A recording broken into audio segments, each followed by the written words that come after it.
Mulai nggih. Assalamualaikum warahmatullahi wabarakatuh. Bismillahirrahmanirrahim. Alhamdulillahirabbil alamin. Wa bihi nasta'inu ala umurid dunya waddin. Wassalatu wassalamu ala asyrafil anbiya'i wal mursalin. Sayyidina wa habibina wa syafi'ina wa qurrati a'yunina wa maulana Muhammadin wa ala alihi wa ashabihi wa dzurriyyatihi ajma'in, amma ba'd. Asyhadu an la ilaha illallah wa asyhadu anna Muhammadar Rasulullah wa ufawwidu amri ilallah, innallaha basirum bil ibad. Hasbiyallahu la ilaha illa huwa alaihi tawakkaltu wa huwa rabbul arsyil azim. Qala Allah ta'ala fi kitabihil karim hikayatan an nabiyillahi Musa alaihi salam. Rabbi syrah li sadri wa yassir li amri wahlul 'uqdatam min lisani yafqahu qawli. Para asatidah, para ibu-ibu sekalian, hafidhani wa hafidhakunallah, bil khusus segenap pengurus majelis taklim Sabila dan Sohibatul Bait Ibu Nani Winata, yang semoga beliau beserta keluarga besarnya dan kita semua semoga selalu dalam naungan rahmat, barokah, perlindungan serta bimbingan Allah Subhanahu wa taala.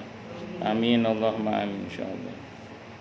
Dan tentu saya doakan semoga kemuliaan ibu-ibu sekalian selalu dijaga dan ditingkatkan terus oleh Allah Subhanahu wa taala sebagai seorang muslimah, sebagai seorang istri, sebagai seorang ibu, dunia hingga surga. Amin Allahumma amin insyaallah. Allahumma inna nas'aluka ilman nafi'a wa rizqan thayyiba wa amalan mutaqabbala wa fatahallahu lana futuhal arifin. Allahumma inna na'udzubika min ilmi la yanfa' wa amali la yurfa' wa qalbi la yakhsha' wa du'a la yusma'. Allahumma ati anfusana taqwaha wa zakkiha anta khairu man zakkaha anta waliyuha wa maulaha. Allahumma barik lana fi sya'bana wa ballighna ramadhana. Amin Allahumma amin insyaallah. Sebelumnya kita diminta untuk mendoakan beberapa jamaah yang sakit. Kita doakan semua. Siapa aja? Pengudi, Bunani, siapa lagi? Dan yang lain-lain. Bu Nani Firdaus, terus Pengudi, Bu Endang. Nggih. Ya wis, dan yang lain-lainnya yang sakit ataupun kita sendiri mungkin ada yang sakit juga kita doakan semoga lekas pulih kembali, sehat wal afiat kembali, panjang umur yang mubarakah dalam ketaatan kepada Allah dan Rasulnya Muhammad SAW. Ala hadini as-salihah wa ala kulli niyatin salihah. Al-Fatihah. A'udzubillahi minasyaitonir rajim. Bismillahirrahmanirrahim. Alhamdulillahirabbil alamin arrahmanir rahim. Maliki yaumiddin, iyyaka na'budu wa iyyaka nasta'in. Ihdinas siratal mustaqim, siratal ladzina an'amta 'alaihim ghairil maghdubi 'alaihim waladdallin. Amin. Terus yang mau berangkat umroh ini, Bu Ratna beserta mertua, suami dan keluarga 12 orang, Bu ya. Ya, dan kita doakan beliau beserta 12 orang yang akan umroh ini dan masuk keluarga lah. Kita doakan semoga diberi kemudahan, kelancaran dan keberkahan serta keselamatan dan sukses umrohnya. Allah anugerahi umroh yang mabrurah. Amin Allahumma amin insyaallah. Al-Fatihah. A'udzubillahi minasyaitonir rajim. Bismillahirrahmanirrahim. Alhamdulillahirabbil alamin arrahmanir rahim maliki yaumiddin. Iyyaka na'budu wa iyyaka nasta'in. Ihdinas siratal mustaqim. Siratal ladzina an'amta 'alaihim ghairil maghdubi 'alaihim waladdallin. Amin. Bismillahirrahmanirrahim. Keindahan akhlaknya. akhlaknya Ummu Salamah radhiyallahu anha. Ummu Salamah radhiyallahu anha memiliki hati yang penyayang. Seluruh hatinya berisi belas kasihan, cinta dan kelemah lembutan kepada seluruh makhluk yang ada di sekitarnya. Dia menginginkan agar semuanya mendapatkan kebaikan, dan dia ingin menghadirkan kebahagiaan kepada mereka semuanya. Salah satu contoh keindahan akhlaknya adalah dia mau menyampaikan berita diterimanya taubat dari Allah Ta'ala kepada Abu Lubabah radhiyallahu anhu. Peristiwa itu terjadi manakala Al-Habib, yaitu Nabi kita Muhammad sallallahu alaihi wasallam, mengirim Abu Lubabah radhiyallahu an menuju perkampungan Bani Quraidah. Abu Lubabah radhiyallahu an pernah menjalin fakta persekutuan dengan Yahudi Bani Quraidah pada masa jahiliyah. Tatkala Bani Quraidah mengkhianati perjanjian mereka dengan Rasulullah Muhammad sallallahu alaihi wasallam pada perang Khandaq, maka Nabi kita Muhammad sallallahu alaihi wasallam bertekad untuk menerapkan hukum beliau terhadap mereka. Orang-orang Yahudi mengirim utusan untuk menemui Abu Lubabah radhiyallahu anhu.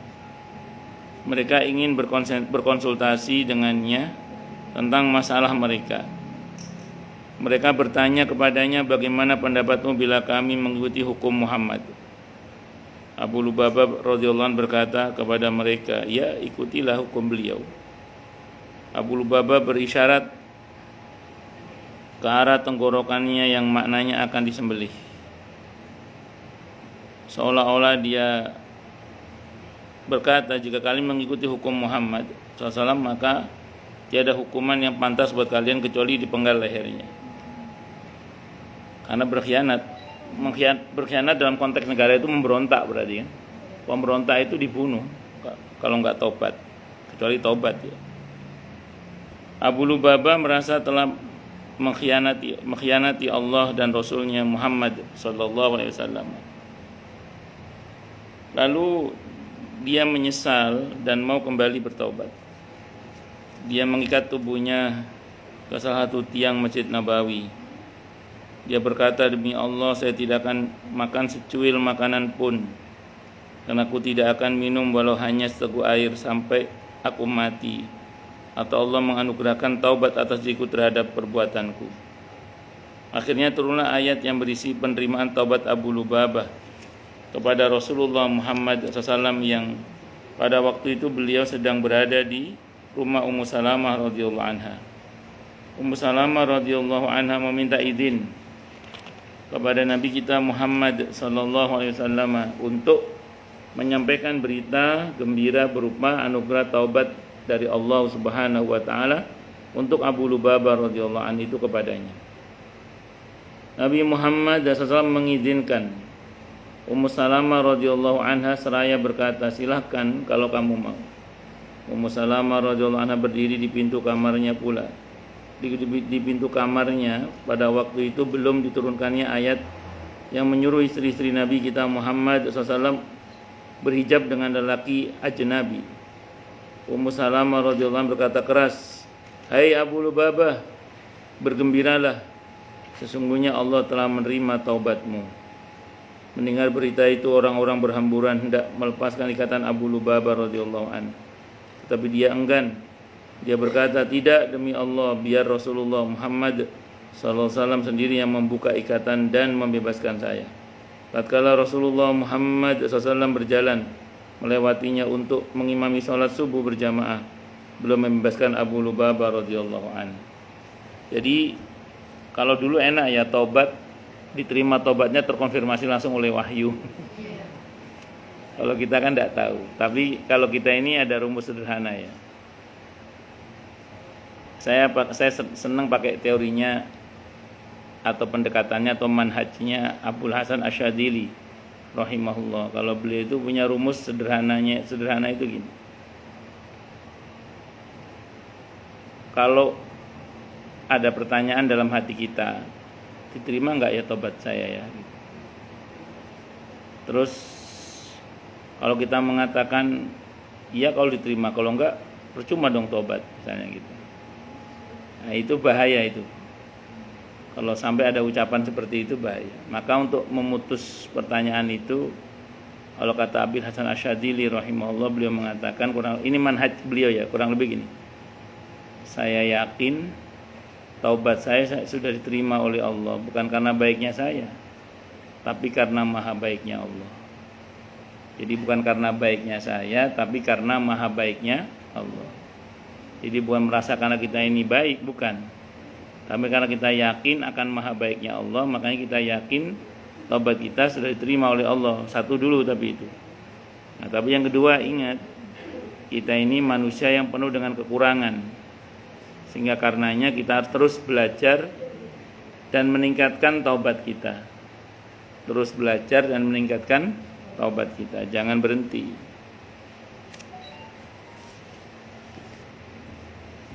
Ka'ab ibn Malik radhiyallahu an juga menyaksikan keutamaan Ummu Salamah radhiyallahu an. Akhlak Ummu Salamah yang terkait ini apa? Beliau senang mendengar diterimanya taubat salah satu sahabat Nabi kita Muhammad SAW.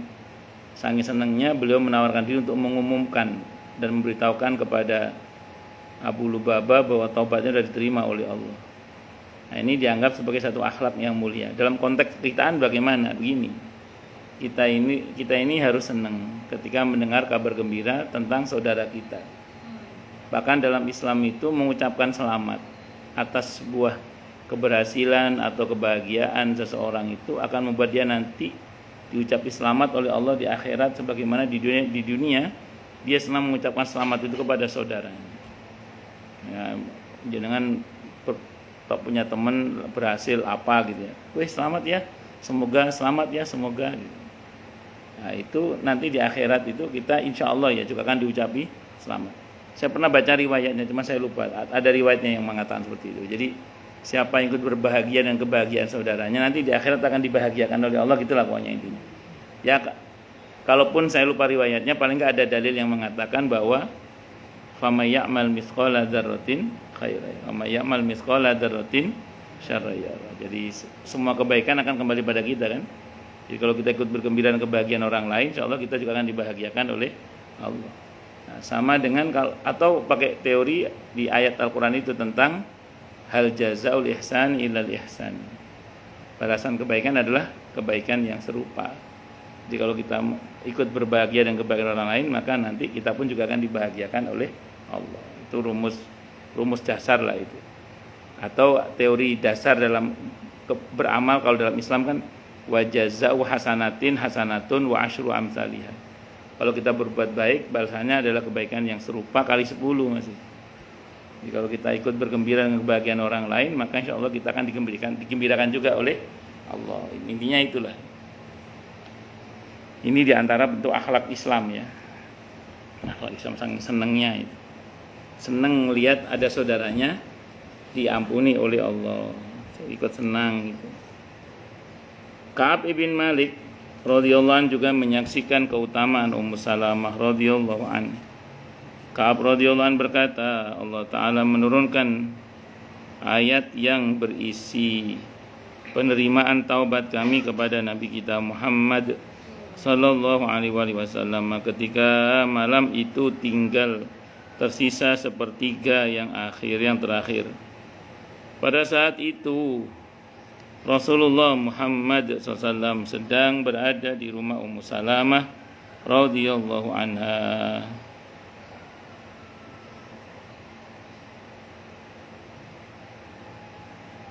Ummu Salamah radhiyallahu anha sangat baik sikapnya terhadap keadaanku dan selalu siap membantu urusanku.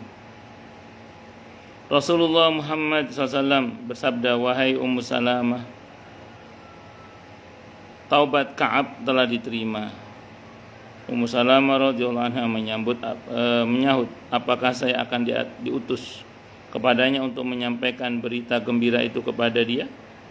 Ummu Salamah radhiyallahu anha juga menjadi sebab pemberian maaf Nabi Muhammad SAW kepada sepupu beliau Abu Sufyan ibn Haris. Maaf yang pertama tadi saya bahas dulu ya. Jadi begitu semangatnya ya Ummu Salamah radhiyallahu anha itu sampai menawarkan diri untuk menjadi utusan Nabi guna menyampaikan berita tentang sudah terimanya taubat Ka'ab ibn Malik radhiyallahu anhu. Saya tidak tahu ya konteksnya apa ini Ka'ab ibn Malik itu. Apa yang berkaitan dengan itu ya?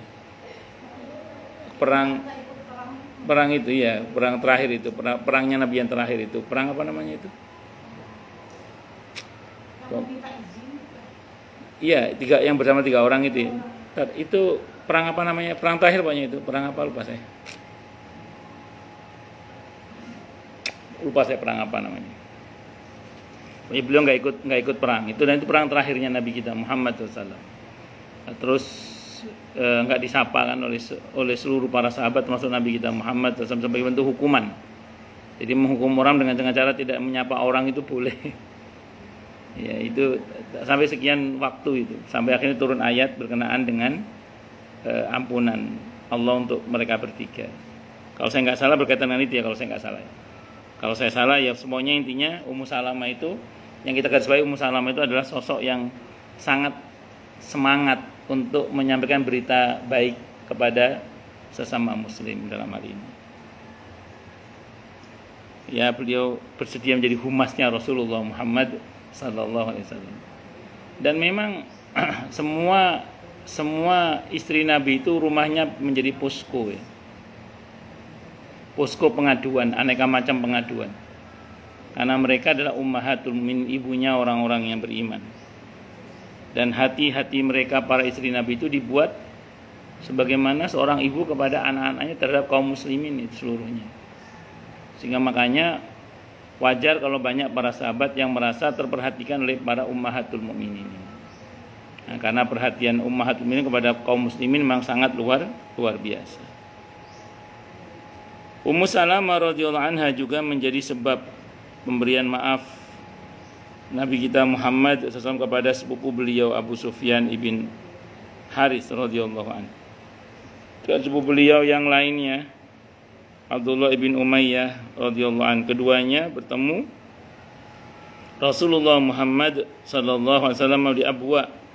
Kalau keduanya ingin masuk ke tenda Nabi kita Muhammad SAW dan berbicara dengan beliau. Tetapi Rasulullah Muhammad SAW berpaling menolak keduanya karena beliau ingat betapa besar permusuhan dan betapa dahsyat gangguan mereka terhadap Islam. Pada saat itulah Ummu Salamah radhiyallahu anha yang bersifat penyayang dan cerdas itu masuk. Dia berbicara kepada Nabi kita Muhammad SAW agar beliau berkenan menerima keduanya dan memaafkan kesalahan mereka pada masa lalu. Ummu Salamah radhiyallahu anha berkata, "Wahai Rasulullah, jangan sampai kedua saudara sepupumu itu menjadi orang yang berpaling, orang yang paling celaka karena dirimu." Nah, jadi ini saya mau cerita bentar ya. Oh berarti Rasulullah pernah juga ya susah memaafkan. Tapi konteksnya bukan pribadi ya. Konteksnya adalah gangguan mereka terhadap Islam dan kaum muslimin. Kalau soal pribadi sependek yang saya tahu Nabi sudah maafkan semua. Jadi sama dengan gini Bu, sama dengan gini. Saya seorang pemimpin misalnya gitu. Pemimpin satu negara, satu wilayah atau satu umat gitu. Terus tiba-tiba ada orang yang menghina atau mengganggu rakyat saya misalnya gitu. Ada yang mengganggu atau ada yang mengganggu agama saya misalnya. Sebagai seorang tokoh saya didatangi oleh mereka yang mengganggu itu. Kami menyesal Pak, kami minta maaf. Itu saya nggak bisa, saya nanya, saya maafkan Anda, nggak bisa. Kenapa begitu? Karena siapalah saya. Karena kesalahan Anda bukan pada saya, tapi pada kaum muslimin. Kesalahan Anda kepada Islam dan kaum muslimin misalnya gitu. Maka Anda harus tobat dan membuktikan perubahan itu. Maka saya secara pribadi walaupun saya pemimpin tidak bisa serta-merta Anda saya maafkan. Tetap harus minta maaf pada seluruh kaum muslimin lah kalau bahasa kita. Nah, saya teringat satu kasus ketika ada seorang ustadzah menyampaikan pembahasan tentang surga dan macam-macam. Terus beliau mengutip tafsir Ibnu Katsir dan beberapa pendapat para ulama. Ada seorang buzzer namanya Eko titik-titik. Itu pokoknya menjelek-jelekan sang ustadzah itu. Nah, termasuk di dalamnya tentang ajaran yang disampaikan. Selang berapa waktu karena sang ustadzah ini putri seorang tokoh, udah diserang habis lah si buzzer ini, dituntut untuk meminta maaf.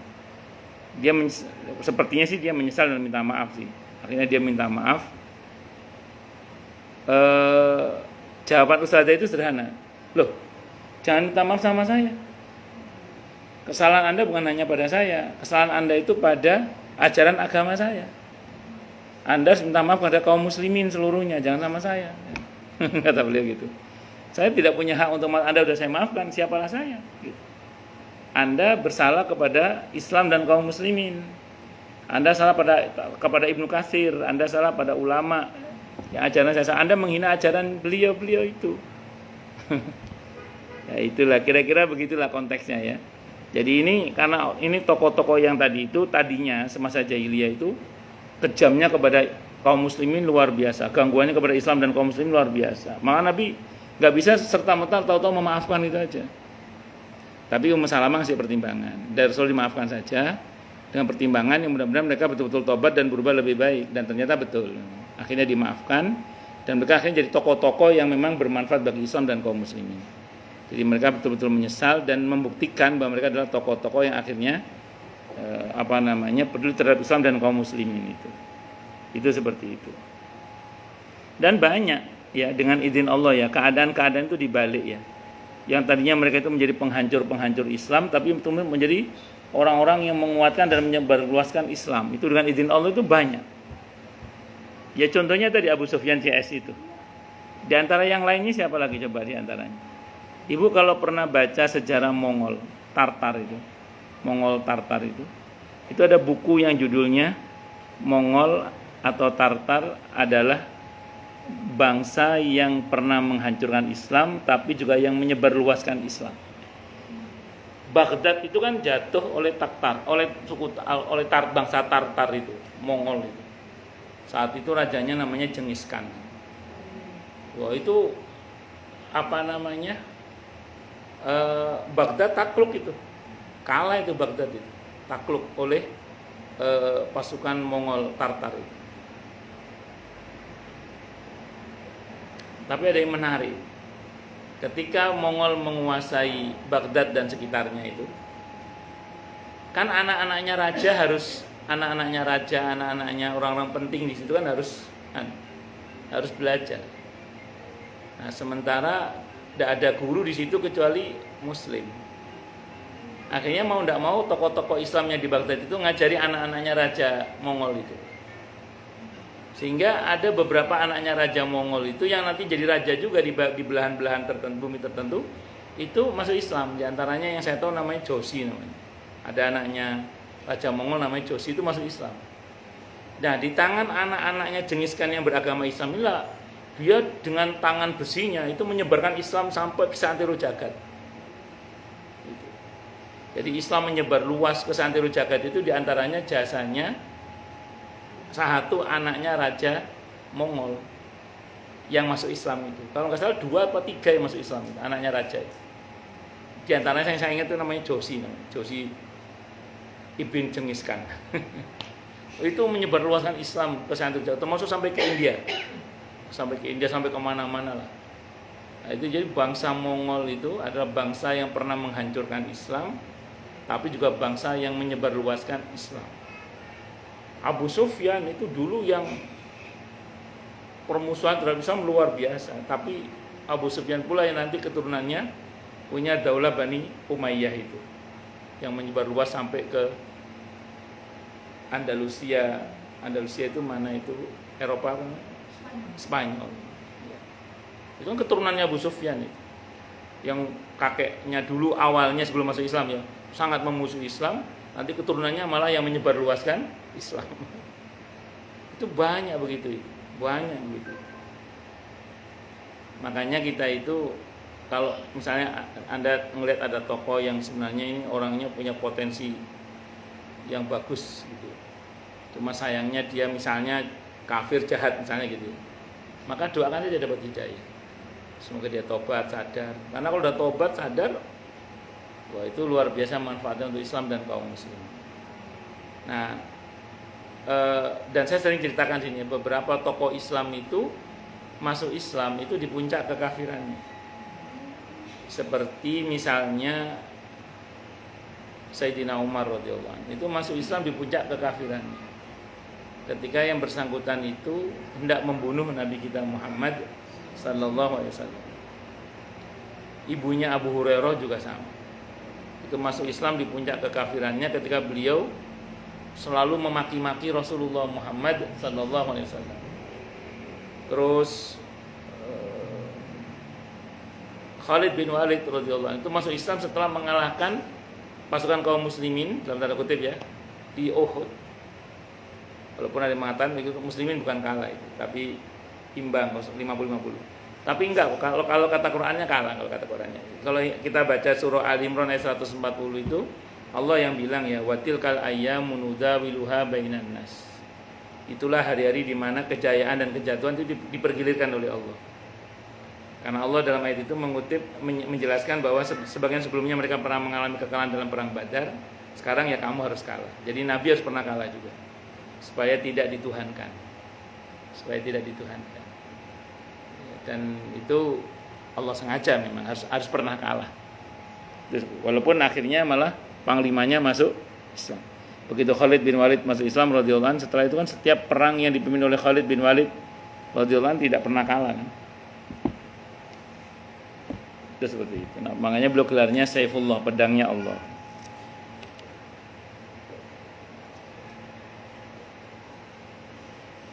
Pun lanjut.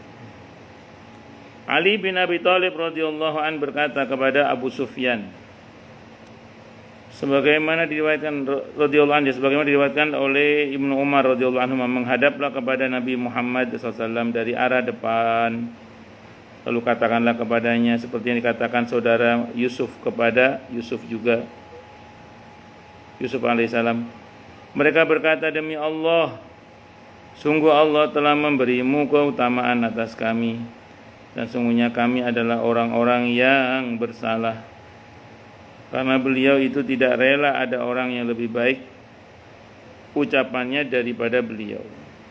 Abu Sufyan melaksanakan karena beliau tidak rela ada orang yang lebih baik ucapannya daripada beliau. Maksudnya gini loh, merendahlah di hadapan Nabi. Nabi itu nggak akan tega untuk berkata kecuali yang lebih baik daripada yang kamu katakan. Jadi Nabi itu kalau ada orang yang berkata baik, Nabi berusaha berkata yang lebih baik lagi gitu.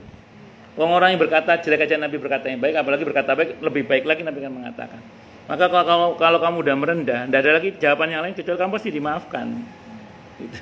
Itu strateginya Sayyidina Ali agar Abu Sufyan berkata seperti itu.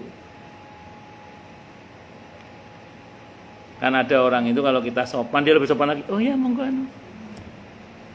Bahkan ada orang berkata jelek berbeda dia masih berkata sopan. Itu ada. Nah, Nabi itu karakter orangnya seperti itu.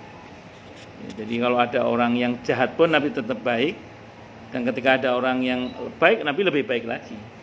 Nah, beliau selalu berlomba-lomba dalam. Beliau itu orang nggak rela kalau ada orang lebih baik dari beliau itu. Selalu aku harus lebih baik terus. Nah, itu namanya berlomba-lomba dalam kebaikan. Ya, dan itu boleh dalam Islam ya. Kita dengar ada orang berbuat baik apa, kita nggak terima itu. Wah saya lebih baik dari dia. Tapi kita pengen dia seperti itu tetap. Kalau kita yang lebih baik dari dia itu boleh. Namanya ghibtah namanya. Ghibtah itu kita pengen seperti orang itu tapi tidak ingin dia hancur. Kita pengen tetap dia itu dalam kebaikan. Cuman kita pengen lebih baik lagi gitu loh. Terus kita berlomba-lomba dalam kebaikan namanya itu. Itu seperti itu. Yang nggak boleh itu apa? Kita ingin tampak bercahaya dengan cara memadamkan cahaya orang lain. Kita ingin tampak lebih tinggi dengan cara merendahkan orang lain. Tidak boleh. Tapi kalau kita biarkan dia tinggi, tapi saya ingin lebih tinggi lagi. Biarkan dia mulia, tapi saya ingin lebih mulia lagi. Nah, gitu. Itu tidak apa-apa. Itu hampir lomba-lomba dalam kebaikan. Boleh, itu tidak apa-apa. Jadi kalau jangan punya rasa itu tidak apa-apa. Teruskan saja. Yang penting dengan catatan jenengan jangan menginginkan kehancuran pada orang lain. Kita tetap pengen orang itu tetap dalam kebaikan.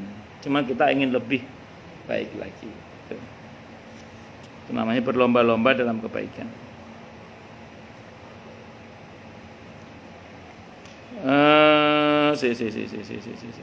Abu Sufyan melaksanakan saran Ali radhiyallahu an itu. Lalu Nabi kita Muhammad sallallahu alaihi wasallam menjawab ucapannya dengan, dia Yusuf berkata, tidak ada celaan atas kalian pada hari ini.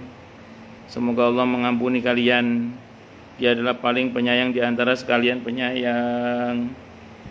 Kisah ini menunjukkan betapa besar kasih sayang dan belas kasih Ummu Salamah radhiyallahu anha kepada kaum muslimin sebagai bentuk pelaksanaan dari sabda Nabi kita Muhammad SAW, Ar-Rahimuna yarhamuhumur Rahman, irhamu man fil ardi yarhamkum man fis sama.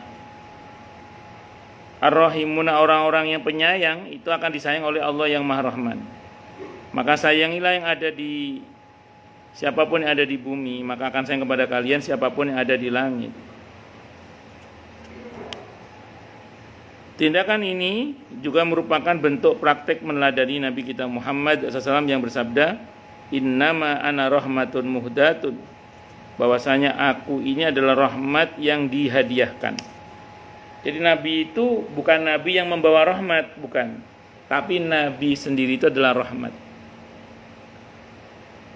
Saya ulang ya, Nabi itu bukan Nabi yang membawa rahmat, bukan. Tapi Nabi sendiri itu adalah rahmat. Rahmatun muhdatun. Nah, saya kasih nama anak saya itu Ahmad anta rahmatullah. Ahmad anta, engkau adalah rahmatullah, rahmatnya Allah. Ahmad kan nama Nabi Muhammad maksudnya. Karena Nabi Muhammad itu adalah bukan Nabi yang membawa rahmatnya Allah, bukan. Beliau adalah rahmat Allah itu sendiri. Makanya beliau mengatakan, ana rahmatun muhdatun. Aku adalah rahmat Allah yang dihadiahkan. Atau di Al-Quran Allah menyebut, wa ma arsalnaka illa rahmatan lil alamin. Dan tidaklah aku mengutus engkau wahai Nabi kecuali sebagai rahmat bagi seluruh alam.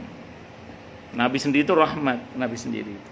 Bukan Nabi membawa rahmat, bukan. Nabi sendiri itu rahmatnya Allah. Sama dengan surga. Surga itu rahmatnya Allah. Termasuk pahala itu rahmatnya Allah. Nah, kalau kita ingin pahala, itu bukan soal hitung-hitungan materi. Itu karena kita ingin dirahmati oleh Allah, ingin disayang oleh Allah. Itu sesungguhnya itu.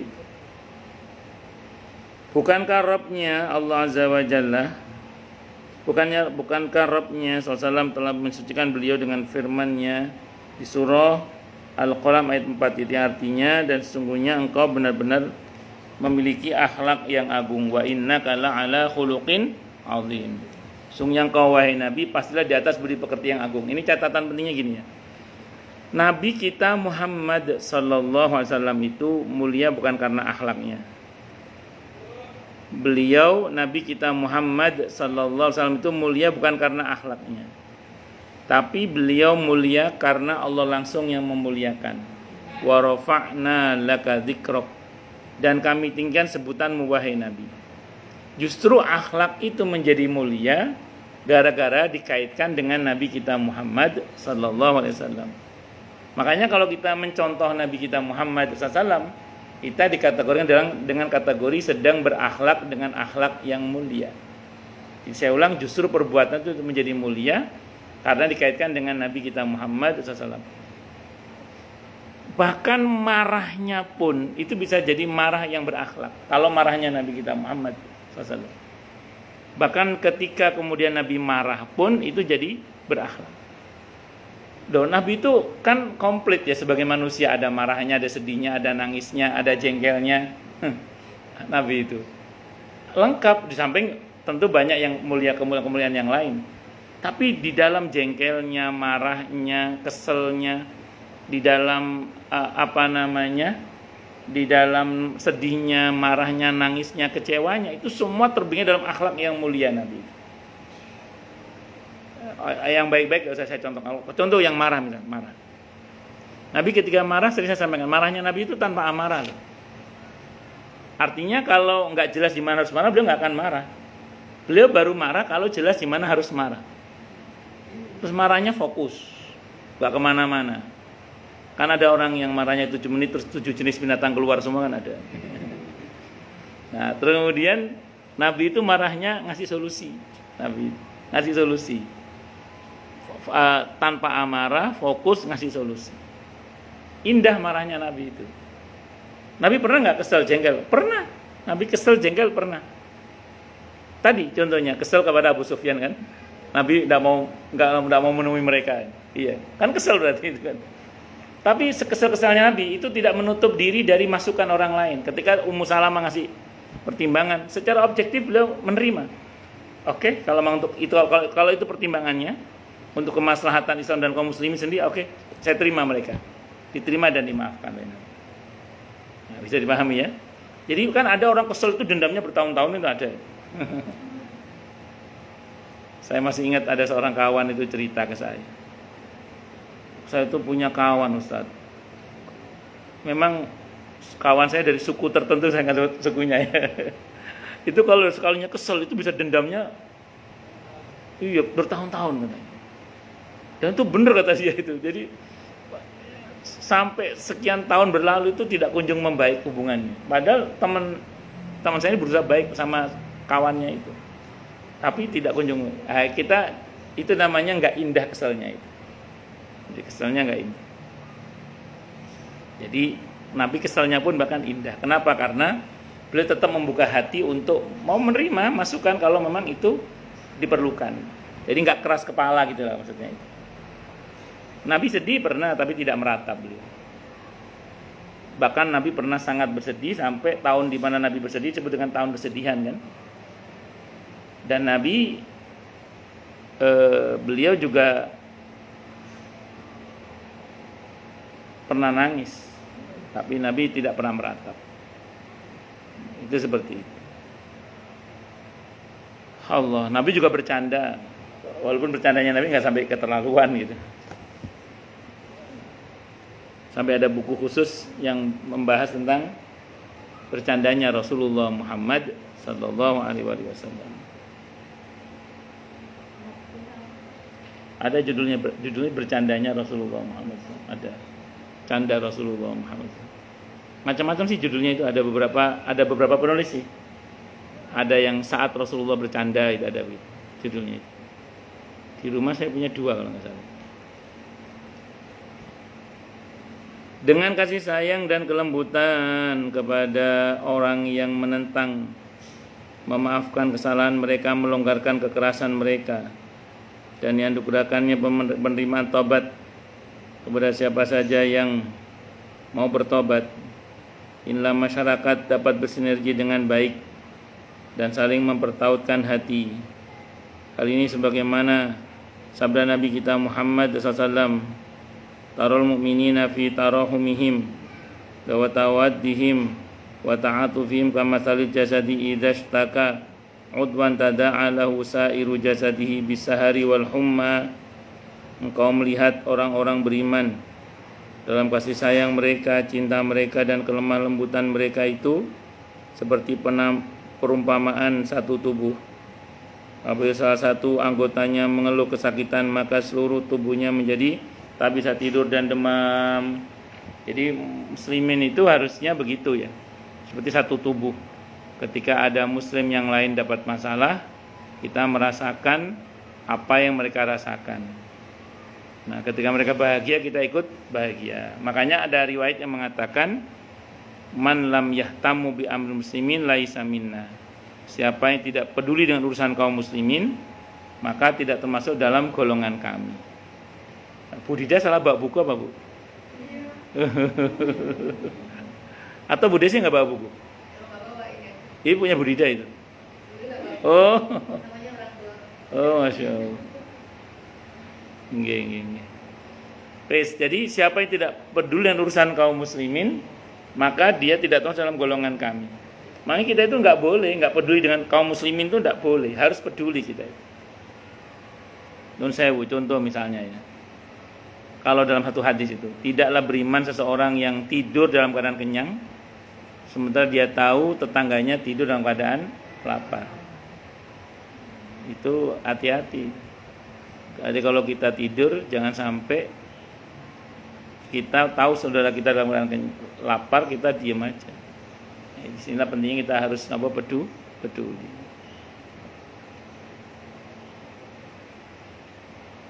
Termasuk saudara kita yang ada di Palestina sana, kita harus peduli. Kalau kita nggak bisa bantu secara materi, paling nggak dengan doa atau dengan dukungan. Hati kita letakkan pada mereka, jangan pada yang memusuhi mereka. Udah secara materi nggak bantu, doa juga tidak mendoakan. Hatinya diletakkan di penjajah, ini malah gimana? Naudzubillah min syarri dzalik. Makanya saya ulang sekali lagi, kalau ada muslimin yang dizalimi, kalau perintah Nabi apa? Bantulah saudaramu yang menzalimi dan yang dizalimi. Sahabat bertanya, ya Rasulullah, kalau membantu saudara kami yang dizalimi kami paham. Kalau membantu saudara kami yang menzalimi bagaimana? Kata Nabi, hentikan kezalimannya. Ini contoh.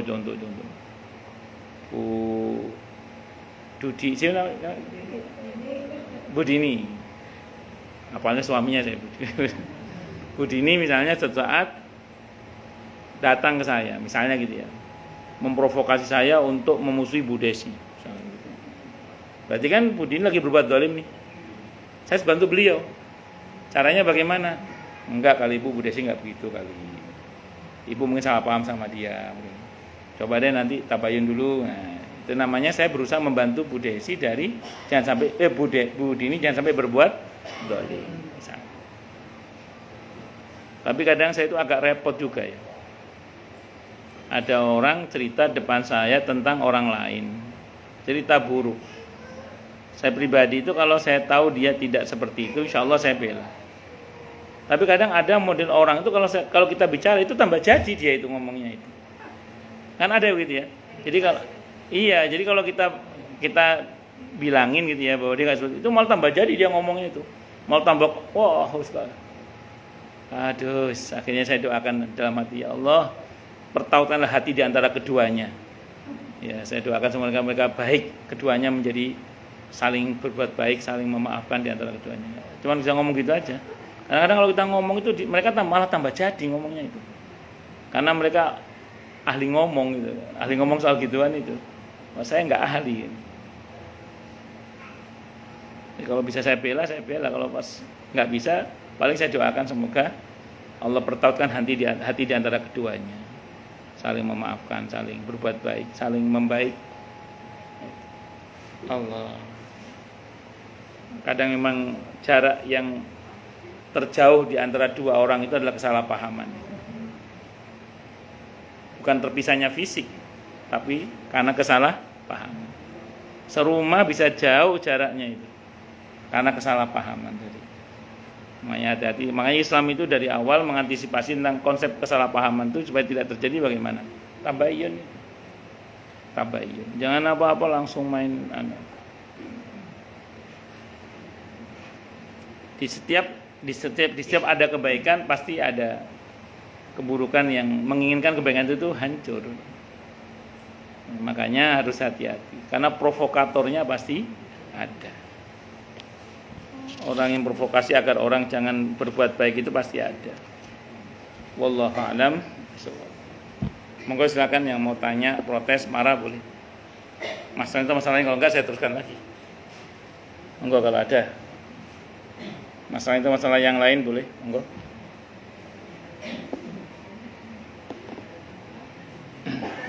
Monggo.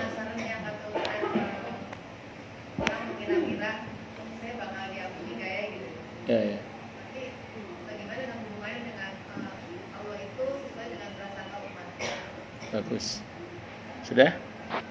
Hadis itu benar, tidak salah. Hadis qudsi, hadisnya sahih atau kama qala, ana 'inda dzanni 'abdi bi. Aku mempersangkakan hambaku kepadaku. Satu dulu Bu ya. Jadi itu benar. Jadi kalau kita berprasangka baik bahwa Allah mengampuni kita, tapi ingatlah ya, bukan karena baiknya kita loh ya. Kalau ibu mengatakan itu karena baiknya kita, namanya ujub, bangga diri, tidak boleh itu. Saya gitu. Nah, itu tidak boleh itu. Namanya ujub itu namanya. Tapi kalau kita merasa karena maha baiknya Allah lah, maka Allah pasti ampuni saya. Itu tidak ada masalah dan itu benar. Insya Allah itu benar dan itu bagian dari mengimplementasikan hadis Nabi tadi, hadis kursi tadi. Satu dulu. Tapi ingat tuh yang kedua tadi, kita ini adalah makhluk yang syarat dengan kekurangan, di mana kita harus terus mengupgrade tobat kita. Jangan terus mentang-mentang merasa sudah diampuni, terus merasa nggak perlu tobat lagi. Ya.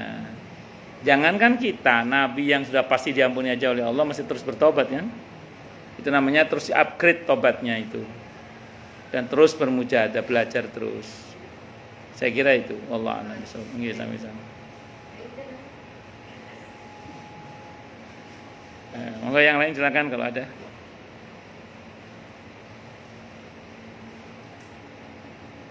Jelas semua ya. Nggih. Boleh.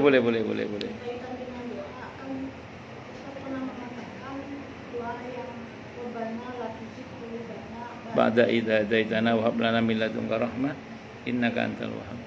Itu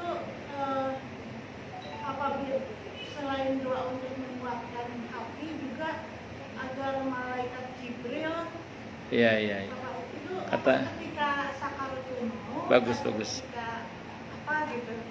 Al-Imam Al-Qurtubi rahimahullah dalam kitabnya At-Tadhkirah itu, yang ibu-ibu udah lupa semua itu ya. Itu beliau ketika menjelaskan ayat itu, beliau dalam kitab At-Tadhkirah mengatakan, wahab lana min ladunka rahmah. Ya Allah, anugerahkanlah untuk kami secara terus-menerus rahmat dari sisimu. Itu Imam Al-Qurtubi menafsirkan kata rahmat di situ dengan komandannya malaikat rahmat. Siapa dia? Malaikat Jibril.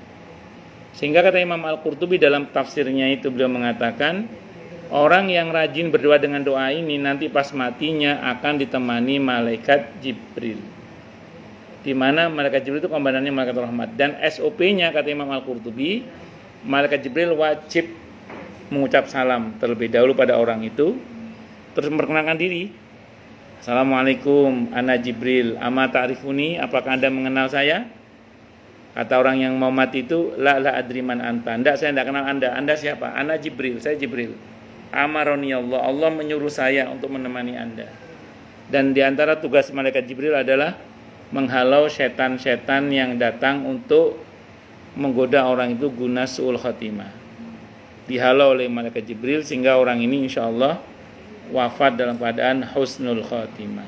Itu penjelasan Imam Al-Qurtubi dalam kitab At-Tadhkirah ketika beliau menafsirkan surah Ali Imran ayat 8 itu. Rabbana la tuzigh qulubana ba'da idh hadaitana wa hab lana min ladunka rahmah innaka antal wahhab. Betul tidak salah itu. Jadi Pas sakaratul maut itu ditemani oleh malaikat Jibril insyaallah. Monggo yang lain silakan kalau ada. Ada lagi ulama yang mengatakan kalau orang yang selalu jaga wudu, insyaallah ketika wafat dalam keadaan punya wudu itu, dia akan ditemani oleh malaikat Jibril. Itu ada pendapat yang mengatakan begitu juga. Kalau yang nemenin kita malaikat Jibril, nanti malaikat maut datang itu ada komandannya, ngomongnya apa kira-kira? Loh, ada komandan saya di sini. Ya berarti ini orang baik berarti ini. Karena orang baik pasti permisi dulu malaikat mautnya. Permisi dulu. Jadi kalau orang baik itu malaikat pencabut nyawanya pun permisi dulu. An-Nahl ayat 32 itu. Alladzina tatawaffahumul malaikatu thayyibina yaquluna salamun alaikum. Orang yang bertakwa itu adalah orang yang baik, yang diwafatkan oleh para malaikat utusan Allah dengan cara yang baik. SOP-nya para malaikatnya wajib mengucap salam, salamun alaikum, permisi terlebih dahulu. An-Nahl ayat 32. Monggo yang lain silakan kalau ada. Nggih, monggo Bu Ratna. Silakan.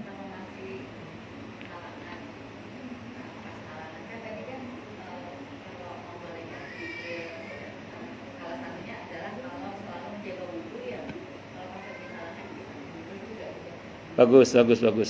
Makanya tadi kan kita bersyukur pada Allah, amalannya kan nggak cuma satu, Bu.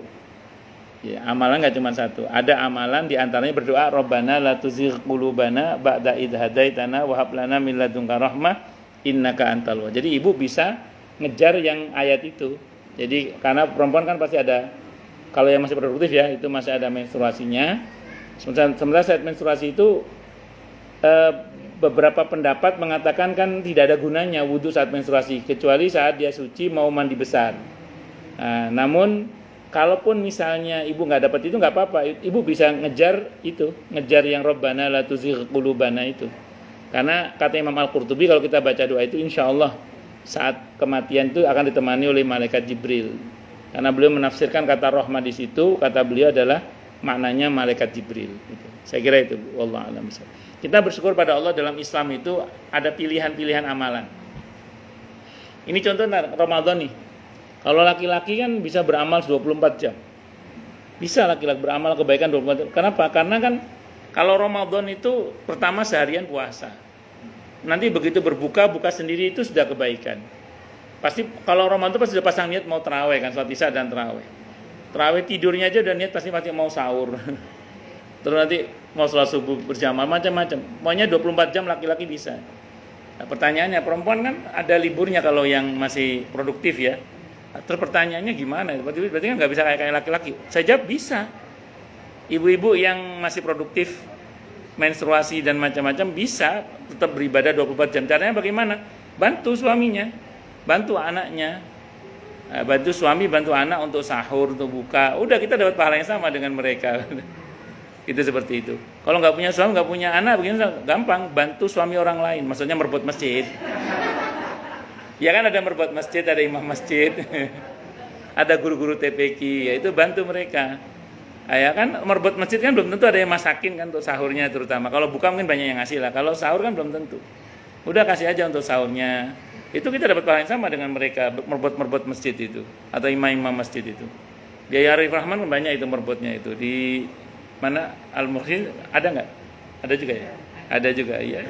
Bantu mereka itu. Nah, itu seperti itu. Ya walaupun Anda punya suami, bantu mereka juga nggak apa-apa. Bantu anak, bantu suami puasa itu kita dapat pahala yang sama.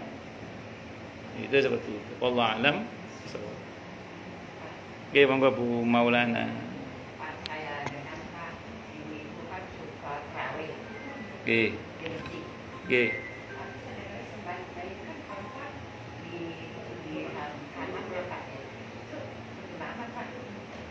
Sampun? Gimana Pak? Jadi kan kalau muslim kan mau bulan puasa ya, tarawih kan perempuan juga pada masjid.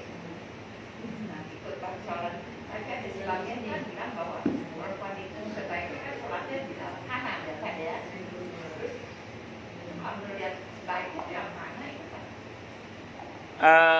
Betul ada sebagian kawan ustadz itu yang ngomong ke saya ngomong gini. Kan wanita itu sholat fardu aja. Dia bilang gitu ke saya ya. Sholat fardu aja sebaiknya di rumah.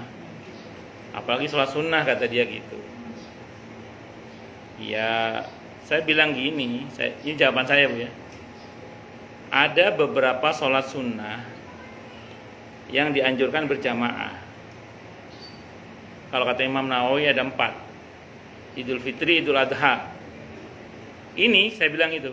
Untuk Idul Fitri, Idul Adha itu wanita yang haid pun oleh Nabi suruh datang. Walaupun tidak untuk sholat, untuk mendengarkan khutbah. Itu yang pertama. Yang kedua, sholat tarawih, qiyamul Ramadan. Di masa Nabi, para wanita berjamaah dengan Imam Ubay bin Ka'ab radhiyallahu anhu. Berjamaah, imamnya Ubay bin Ka'ab. Sholat tarawih itu. Sholat tarawih Ramadan, qiyam Ramadan berjamaah, yang saya ingat ya, imamnya Ubay bin Ka'ab radhiyallahu anhu di masa Nabi. Dan Nabi tidak melarang, tidak halau, tidak mengatakan ini enggak. Beliau tetap mendiamkan, membiarkan, tidak ada masalah. Terus kemudian yang ketiga, sholat gerhana. Ini berlaku umum laki perempuan untuk berjamaah. Apalagi istisqa, binatang-binatang, orang-orang tua suruh ngajak ke lapangan malah. Orang tua suruh bawa ke lapangan, anak-anak kecil suruh bawa semua, binatang-binatang suruh bawa semua. Supaya apa? Merayu Allah supaya menurunkan hujan. Orang tua orang sakit-sakit suruh bawa semua malah kalau pas istisqa itu. Yang mereka nggak usah sholat, mereka ada aja di lapangan untuk merayu Allah supaya turun hujan. Ya, itu. Nah, jadi kalau ibu nanya ke saya, enak sih jadi perempuan ya, jadi di rumah oke, nggak ada masalah. Nah, tapi berjamaah juga oke, karena di masa Nabi kaum wanita yang saya tahu, yang saya pahami, salat tarawihnya mereka juga berjamaah diimami oleh Ubay bin Ka'ab radhiyallahu anhu, dan Nabi mendiamkan hal itu. Wallahu a'lam bishawab. Ngeten nggih Bu Maulana nggih.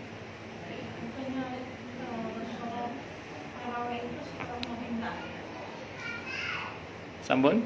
Di masa Nabi sudah ada Bu tarawih, cuman enggak tiap malam memang. Enggak tiap malam jamaahnya maksudnya ya. Nah, tapi Nabi kan sudah menyampaikan alasannya. Karena saya takut ini dianggap wajib kan. Nah, makanya beliau tidak melakukannya tiap malam. Tapi begitu Nabi sudah wafat, sudah final kan hukumnya, maka sahabat mengerjakannya tiap malam. Wallahu a'lam bishawab. Oke, monggo yang lain silakan. Sebelum saya tutup. Jadi perempuan tuh enak Bu, di rumah dapat keutamaan, di masjid juga dapat keutamaan. Malah Nabi wanti-wanti, dilarang seorang suami melarang istrinya yang ingin sholat di masjid. Nah, jadi Nabi itu melarang seorang suami melarang istrinya yang ingin sholat di masjid. Jadi kalau ibu-ibu tiba-tiba pengen ke masjid, berangkat aja, tidak apa-apa. Perempuan tuh enak kok. Yang penting jangan menimbulkan fitnah. Fitnahnya perempuan itu satu, penampilan, dua, omongan. Jadi kalau tarawih di masjid, pastikan pakaiannya harus pakaian yang menutup aurat. Jangan you can see. Emang ada Ustadz? Ada. Saya pernah ceramah tarawih di daerah Bekasi ya, dari Bekasi deh. Itu pas waktunya habis tarawih kan, mau witir, ustadznya kan ceramah kultum. Saya naik ke atas mimbar. Tabir wanita dibuka, dibuka. Tiba-tiba sebagian ibu-ibu itu buka mukenanya, ada yang keriting, ada yang apa dong. Ya Allah. Tadinya berangkat kayak malaikat putih-putih, pulangnya pada dicopot semua. Sebagian malah pakai segini lagi, aduh kata saya. Nah, itu fitnah penampilan namanya. Fitnah penampilan. Ya saya masa mau teriak-teriak mau gimana ya? Ya itu terjadi. Di saat itu saya ceramah tarawih di Taman Kota kalau nggak salah, itu Taman Kota. Satu, yang kedua itu suara. Jadi omongan, ibu-ibu jangan sampai bikin berisik. Kan kadang begitu ada penceramah, si satu ibu nyolek, yang ceramah siapa? Ustadz ini. Kok ustadz yang hidungnya mancung itu ya? Jangan ini. Akhirnya panjang ngomong aja nggak selesai. Itu fitnahnya itu. Makanya jangan menimbulkan fitnah dengan penampilan yang tidak patut, dan yang kedua jangan berisik. Itu aja. Wallahu a'lam bishawab. Cukup dulu ya, atau ada lagi? Cukup nggih? Kita tutup dengan hamdalah. Alhamdulillahirabbil alamin. Semoga kajian kita bisa bermanfaat, mubarakah fi dini wa dunya wal akhirah, untuk kita, keluarga kita, dan seluruh umat Islam semuanya. Dan mudah-mudahan kita semua dijadikan oleh Allah sebagai orang-orang yang sukses dunia akhirat, selamat dunia akhirat, bahagia dunia akhirat, dan dipermudah setiap urusan kita oleh Allah fi dini wa dunya wal akhirah. Semoga Allah limpahkan hidayah selalu untuk kita. Semoga Allah tingkatkan selalu hidayah untuk kita, dan semoga Allah berikan hidayah untuk siapapun yang melihat kita. Subhanakallahumma bihamdika asyhadu an la ilaha illa anta astaghfiruka wa atubu ilaik. Sallallahu alaihi Muhammad wa ala alihi wasallam. Saya mohon maaf. Assalamualaikum warahmatullahi wabarakatuh. Waalaikumsalam warahmatullahi wabarakatuh. Terima kasih Bu.